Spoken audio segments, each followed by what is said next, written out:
Hello parachute. तो कैसे हैं आप लोग? उम्मीद करता हूँ सभी पैराशूट अच्छे होंगे। तो फाइनली पैराशूट कक्षा 10वीं वालों के लिए अर्धवार्षिक परीक्षा 2024-25 class 10th half yearly examination 2024-25 विषय विज्ञान का जो आपका क्वेश्चन पेपर है उसका संपूर्ण सॉल्यूशन अपन यहाँ पे कवर करेंगे, ठीक है। और पैराशूट देखो, मैं वीडियो से पहले ही बता देता हूँ, आप लोगों के पास अब टाइम बिल्कुल भी नहीं है। बिल्कुल क्या मतलब, है ही नहीं यार। थोड़ी देर बाद आपकी एग्जाम है, ठीक है। तो आपको क्या करना है पैराशूट, देखो बिल्कुल भी अपना टाइम बर्बाद नहीं करना है रियल और फेंक के चक्कर में, ठीक है। आपको जितने क्वेश्चंस मैं बता रहा हूँ उन सभी को अच्छे से तैयार कर लीजिए। डेफिनेटली बोल रहा हूँ पेरेंट, हर एक प्रश्न आपको एग्जाम में मिलेगा, ठीक है। और यहाँ पे देखो साथ में मैं उनका आंसर्स भी बता रहा हूँ, ठीक है। और अगर अभी भी आप लोग अपना क्वेश्चनों के चक्कर में टाइम बर्बाद कर रहे हो ना, तो वो फिर बाद में देखो पछताना पड़ेगा, ठीक है। आप कम से कम आंसर देखो, तो आपको कम से कम एग्जाम में कुछ ना कुछ तो लिखोगे ना वहाँ पे। अगर आप लोगों को आंसर ही नहीं पता होंगे तो आप लोग क्या लिखोगे वहाँ पे, ठीक है। तो आप लोग जरूर यहाँ पे हर एक प्रश्न का आंसर देखिए अच्छे से, और किस तरीके से यहाँ पे आपको आंसर्स करने हैं, ठीक है। तो देखिएगा अपना 10वीं वालों का ये पेपर है, ठीक है। तो और यहाँ पे देखो प्रश्न पहला, और इस वीडियो में संपूर्ण सॉल्यूशन देखेंगे। इसके बाद साइंस की वीडियो और अपलोड नहीं होगी, ठीक है। कुछ स्टूडेंट कमेंट करते हैं कि भैया आप बहुत पार्ट अपलोड करते हो, ठीक है। तो देखिएगा संपूर्ण सॉल्यूशन कवर करेंगे, तो वीडियो को कंप्लीट देखना हर एक प्रश्न को। प्रश्न पहले में अपन ने क्या किया था क्या अपना प्रश्न देखो, मानव के रक्त में शर्करा स्तर को नियंत्रित करने वाला हार्मोन है, क्या था पेरेंट। तो आपको भैया ए वाला ऑप्शन कर दीजिए, इंसुलिन, ठीक है भैया कर दिया। इंग्लिश मीडियम वाले स्टूडेंट जो हैं वो भी इसमें आंसर देखेंगे, ठीक है, क्योंकि इंग्लिश मीडियम वालों के लिए बहुत कम कंटेंट मिलता है कि उनको क्वेश्चंस वगैरह मिल जाएं, उनके आंसर्स मिल जाएं, ठीक है। लेकिन अपन इंग्लिश में भी आंसर देखेंगे यहाँ पे। Which hormones control the sugar level is human blood, insulin, A वाला ऑप्शन कर लीजिएगा। प्रश्न दो तंत्रिका कोशिका के मध्य रिक्त स्थान को क्या कहते हैं पेरेंट, सिनेप्स, ठीक है। और इंग्लिश मीडियम वाले बी का ऑप्शन क्लिक करेंगे। जैसे मैं हिंदी का वाला जो ऑप्शन क्लिक कर रहा हूँ पेरेंट, इंग्लिश मीडियम वाले भी उसी तरीके से देख लें अपना आंसर। देखो प्रश्न 3 है कि किसी लेंस की फोकस दूरी एवं वक्रता त्रिज्या में संबंध है, तो ए वाला ऑप्शन कर लेना, सी बराबर 2f, ठीक है। प्रतिरोधकता का ऐसा ही मात्रक होता है ओम इंटू मीटर, ठीक है। तो ये आप लोग कर लीजिएगा इसमें। पांचवा प्रश्न है कि वाहनों के अग्रदीप यानी हेडलाइट में से कौन सा दर्पण प्रयुक्त होता है, तो परफेक्ट से वाला ऑप्शन कर लीजिए, अवतल दर्पण, ठीक है। निम्नलिखित में से गंधीय सूचक कौन सा है, तो परफेक्ट से वाला ऑप्शन कर लीजिए, वेनिला पाउडर, ठीक है। कमरे के ताप पर कौन सी धातु द्रव अवस्था में पाई जाती है, तो इसका आंसर हो जाएगा आपका बे वाला ऑप्शन, पारा, ठीक है। परफेक्ट क्या हो जाएगा, पारा। धातु की अम्ल के साथ क्रिया करने पर कौन सी गैस बनती है, तो आपको भैया हाइड्रोजन गैस बनती है, तो से वाला ऑप्शन आप लोग इसमें राइट कीजिएगा। और स्वपोषी पोषण के लिए क्या आवश्यक है, उपरोक्त सभी आएगा इसमें।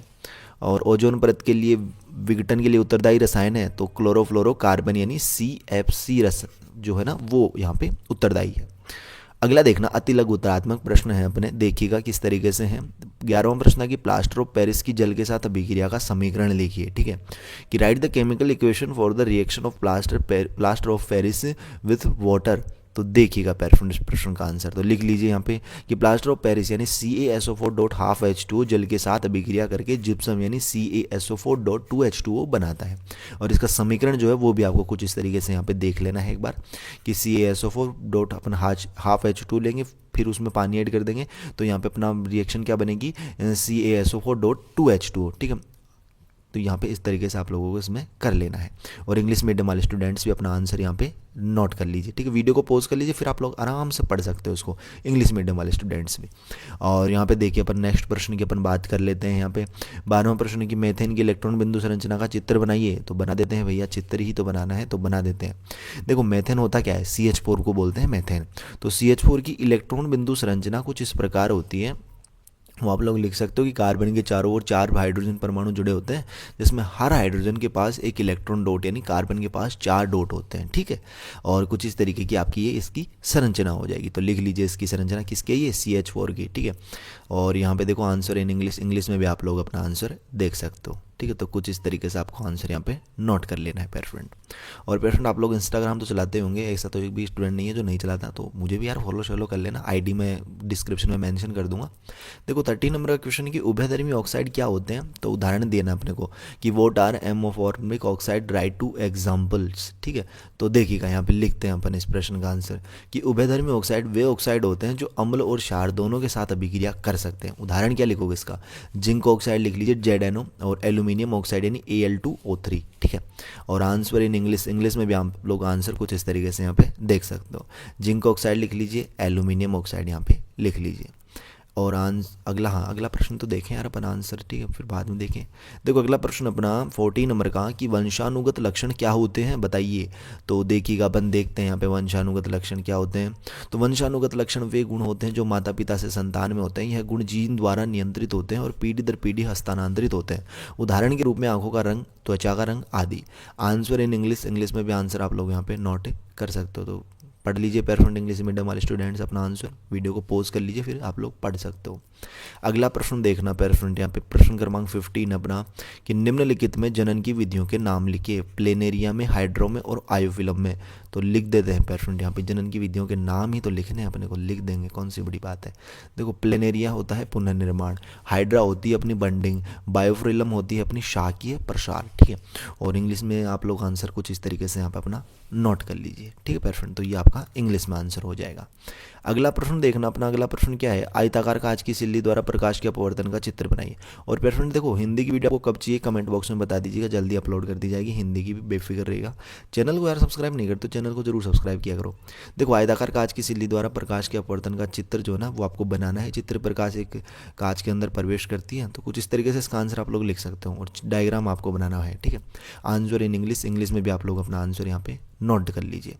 अगला प्रश्न देखना पेरेंट आप लोग यहाँ पे, अगला प्रश्न है आपका कि क्या है कि लेंस की क्षमता किसे कहते हैं, इसका मात्रक लिखिए। What is the power of lens, right the its unit, ठीक है। तो इस प्रश्न का आंसर कैसे लिखोगे, तो इस प्रश्न का आंसर कहाँ गया यार, तो इस प्रश्न का आंसर तो ये रहा शायद, ठीक है, हाँ ये रहा कि लेंस की क्षमता, उस लेंस को प्रकाश की अपवर्ति करने की क्षमता को कहते हैं। इसका डायोप्टर क्या होता है पेरेंट, इसका डायोप्टर होता है डी, ठीक है। तो ये आप लोग इसमें लिख सकते हो कि the power of a lens is its ability to reflect light, its unit is dioptre D, ठीक है। नेक्स्ट क्वेश्चन देखना आपका क्या है कि वह न्यूनतम दूरी कितनी है जो एक स्वस्थ मानव नेत्र आसानी से देख सकता है, यानी what is the minimum distance that a healthy human eye can see की क्लियरली, ठीक है। तो इस प्रश्न का आंसर कैसे लिखोगे कि एक स्वस्थ मानव नेत्र 25 सेंटीमीटर की दूरी तक आसानी से देख सकता है, ठीक है। ये आप लोग लिख लीजिए, healthy human eye can easily see up to may minimum distance 25 centimetres, ठीक है। अगला प्रश्न देखना कि वन तंत्र में पाई जाने वाली एक खाद्य श्रृंखला का उदाहरण लिखिए। Give a example of a food chain found a forest ecosystem. तो लिखते हैं अपन इस प्रश्न का आंसर, देखो यहाँ पे कि एक खाद्य श्रृंखला का उदाहरण है कि घास, हिरण, बाघ। और यहाँ पे इंग्लिश में लिख लीजिए an example of a food chain is grass, deer और टाइगर, ठीक है। इन प्रश्नों को यार अच्छे से देख के जाना, अगर आपको एक बार में समझ में नहीं आते 2 बार देखो, 3 बार देखो, 4 बार देख लो, लेकिन आपको जरूर देख के जाना है एग्जाम से पहले, ठीक है, हर एक प्रश्न का आंसर, ताकि वहाँ पे जाके कुछ ना कुछ तो जरूर लिखोगे ना, अगर माइंड में आंसर रहेगा तो। देखो 20वां प्रश्न की कचरा निपटाने की समस्या कम करने के 2 सुझाव बताइए। Suggest 2 ways to reduce the problem of waste dispose, ठीक है। तो इसका आंसर कैसे करोगे आप लोग, तो यहाँ पे लिखो आप लोग कि कचरा निपटान की समस्या कम करने के कोई 2 सुझाव हैं। तो क्या है कि कचरे को अलग अलग वर्गों में विभाजित करें और जैविक और अजैविक में, कचरे का पुनः चक्रण करें, नहीं रिसाइकिल करें।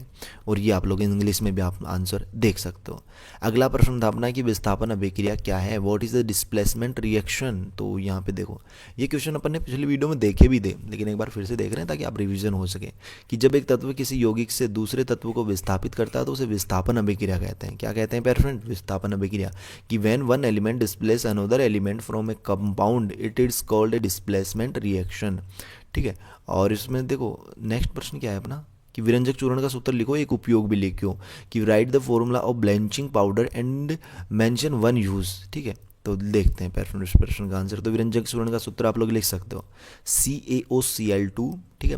ये आपको कट कर देना है, ये डबल बार यहाँ पे टाइप हो गया, ठीक है, यहाँ पे तक 2 तक करना है। CaOCl2 ये इसका फॉर्मूला होता है। इसका उपयोग जो होता है ना वो पानी को शुद्ध करने में किया जाता है। इंग्लिश में आंसर लिखो, the formula is bleaching powder CaOCl2, ठीक है। ये यार डबल बार यहाँ पे टाइप हुआ है, ठीक है। और it is used for perfuming water, WATER water, ठीक है। नेक्स्ट प्रश्न देखना परफ्यूम जो अपन ने नहीं देखे थे पिछले वीडियोस में, लघुत्रात्मक प्रश्न। 23वां प्रश्न है कि जल के विद्युत अपघटन की क्रिया को चित्र द्वारा समझाइए। तो देखो समझाते हैं अपन कि जल के विद्युत अपघटन की क्रिया को चित्र द्वारा समझाना है। तो जल के विद्युत अपघटन में पानी को विद्युत प्रवाह की मदद से हाइड्रोजन और ऑक्सीजन गैस में विभाजित किया जाता है। इसमें एनोड यानी सकारात्मक इलेक्ट्रोड पर ऑक्सीजन, कैथोड यानी नकारात्मक इलेक्ट्रोड पर हाइड्रोजन गैस उत्पन्न होती है। और इंग्लिश मीडियम वाले स्टूडेंट्स भी अपना आंसर यहाँ पे नोट जो है ना वो कर सकते हो, ठीक है। आंसर देखो इंग्लिश जहाँ पे लिखा हो ना वो इंग्लिश मीडियम वाले स्टूडेंटों के लिए है आंसर। अगला प्रश्न देखना प्रश्न कि धावन सोडा एवं बेकिंग सोडा के दो दो उपयोग लिखो, ठीक है। Write to use each of washing soda and baking soda.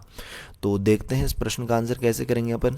तो इस प्रश्न का आंसर कुछ इस तरीके से यहाँ पे करेंगे। सबसे पहले हिंदी में आंसर लिखेंगे, हिंदी मीडियम वालों के लिए, कि धावन सोडा कि कठोर जल को नरम करने में होता है, कपड़े धोने में। और बेकिंग सोडा का लिखेंगे अब केक और ब्रेड बनाने में, पेट की एसिडिटी कम करने में। अब इंग्लिश मीडियम वालों के लिए आंसर है, क्या है इंग्लिश मीडियम वालों के लिए आंसर कि वॉशिंग सोडा के लिखो आप लोग softening hard water, washing clothes. और बेकिंग सोडा का कि making cake and bread, reducing acidity in the stomach, इस तरीके से, ठीक है पेरेंट।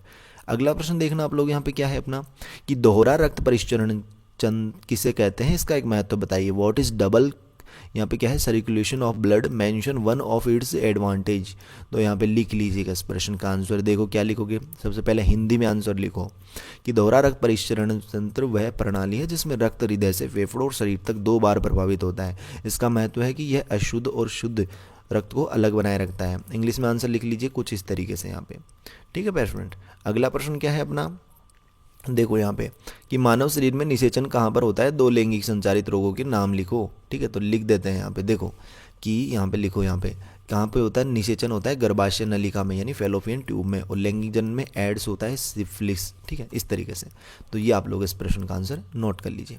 अगला प्रश्न देखना, स्नेल का नियम क्या है, ठीक है। स्नेल का नियम क्या है, यदि किसी अवतल दर्पण के सामने CF के बीच वस्तु को रखा जाता है तो, ठीक है। तो यहाँ पे देखो, यहाँ पे स्नेल का नियम क्या है, तो स्नेल का नियम आपको कहता है किसे, प्रकाश का अपवर्तनांक कि sine i upon sine r, ये ऐसे है पेरेंट, ऐसे लिखना है इसको, साइन आई अपॉन में साइन आर, ठीक है, बराबर क्या होता है, बराबर होता है एम। ये आपका स्नेल का नियम। और एफ और सी के बीच वस्तु रखने पर प्रतिबिंब जो है ना वो आवर्धित यानी अवास्तविक और उल्टा बनता है, ठीक है। तो ये आप लिख लीजिए। और इंग्लिश मीडियम वाले स्टूडेंट्स भी अपना आंसर यहाँ पे नोट कर लीजिए, ठीक है पेयर फ्रेंड।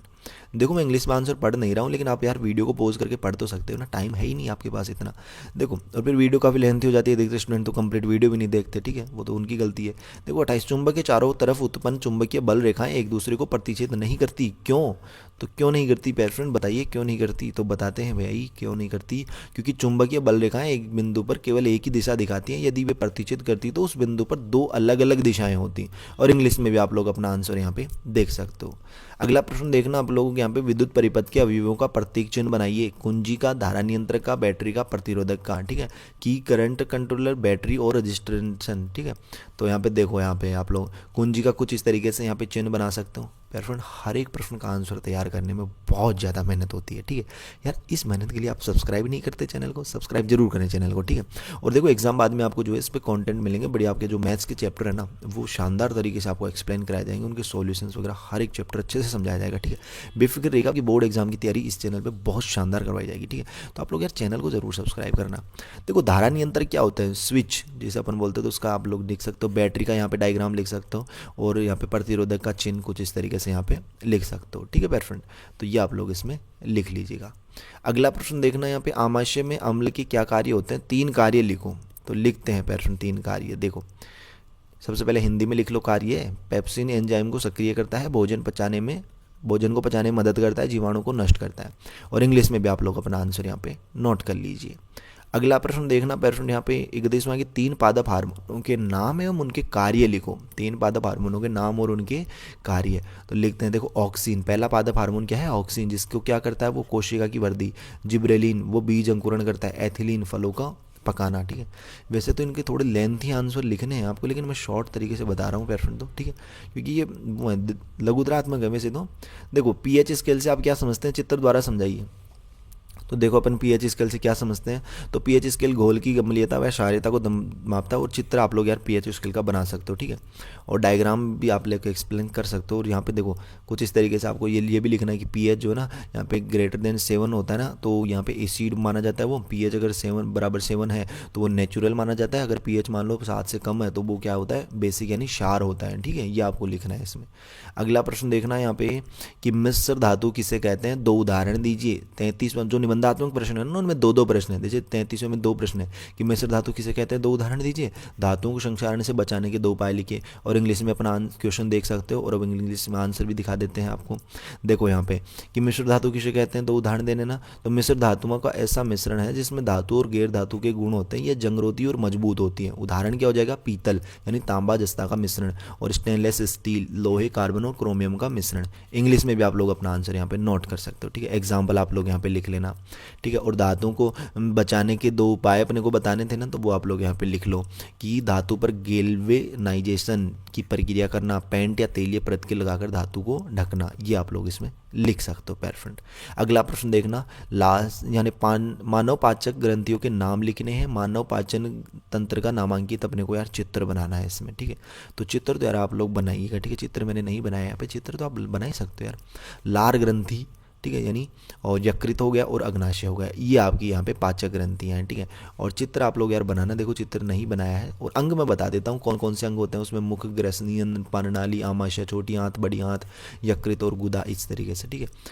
नेक्स्ट प्रश्न देखना 35वां, लास्ट एंड फाइनल क्वेश्चन है आपका कि मानव नेत्र की समंजन क्षमता से क्या अभिप्राय है, और दूर दृष्टि दोष एक का कारण और एक निवारण लिखिए, ठीक है पैरफ्रेंड। तो देखते हैं अपन इस प्रश्न का आंसर। अब तक अगर पैरफ्रेंड अपन ने कंप्लीट सॉल्यूशन देख लिया, अगर अभी भी आप लोगों ने चैनल को सब्सक्राइब नहीं किया तो यार क्या कर रहे हो, वेट किसका कर रहे हो, कौन कहेगा, कोई नहीं कहेगा मेरे अलावा, ठीक है। मैं ही कहूँगा कि चैनल को सब्सक्राइब करो, मेरे अलावा कोई नहीं कहेगा। तो आप लोग चैनल को जरूर सब्सक्राइब करें। देखो मानव नेत्र की समंजन क्षमता से क्या अभिप्राय है कि नेत्र की समंजन क्षमता वह क्षमता है जिससे आंख निकट और दूर की वस्तुओं को स्पष्ट रूप से देख पाती है। यह लेंस की वक्रता बदलकर किया जाता है, ठीक है। और दूरदृष्टि का कारण निवारण बताना था, तो आकार का छोटा होना, लेंस की फोकसिंग पावर कम करना, ये तो उसके कारण हो गए। और निवारण क्या है, उत्तल लेंस का उपयोग करके। और इंग्लिश में भी आप लोग अपना आंसर यहाँ पे देख सकते हो। तो पैरफ्रेंड यार इन प्रश्नों को एग्जाम से पहले एक बार तैयार कर लो अच्छे से। एक बार में समझ में नहीं आता है, वीडियो को 2 बार देख लो, 3 बार देख लो। अगर मैं धीरे बोल रहा हूँ, वैसे तो मैं 2x की स्पीड में बोलता हूँ, कुछ स्टूडेंटों के कमेंट आते हैं कि सर आप बहुत फास्ट बोलते हो, ठीक है। तो आपको 2x करने की ज़रूरत ना पड़े इसलिए फास्ट बोलता हूँ, ठीक है। बाकी अगर फिर भी धीरे बोल रहा हूँ तो 2x में कर लीजिए यार, क्या ही दिक्कत है। 2x में करके वीडियो को 2 से 3 बार देखिए अच्छे से हर एक प्रश्न का आंसर, ताकि आपको याद हो जाए। आपका देखा हुआ होगा ना, तो आए हुए एग्जाम में जरूर वहाँ पे कुछ ना कुछ लिखोगे, ठीक है। बाकी PDF वगैरह टेलीग्राम पे ज्वाइन हो जाइए, लिंक वीडियो के डिस्क्रिप्शन बॉक्स में। चैनल को सब्सक्राइब नहीं किया, चैनल को सब्सक्राइब करें, दोस्तों के साथ जरूर शेयर करें। वीडियो पसंद आए तो वीडियो को लाइक करें। बाकी अपन मिलते हैं जल्दी हिंदी के वीडियो के साथ, तब तक सभी पैर फ्रेंडों को बाय, धन्यवाद। सभी पैर फ्रेंडों को टेक केयर पैर फ्रेंड, मिलते हैं जल्दी, बाय, टेक केयर।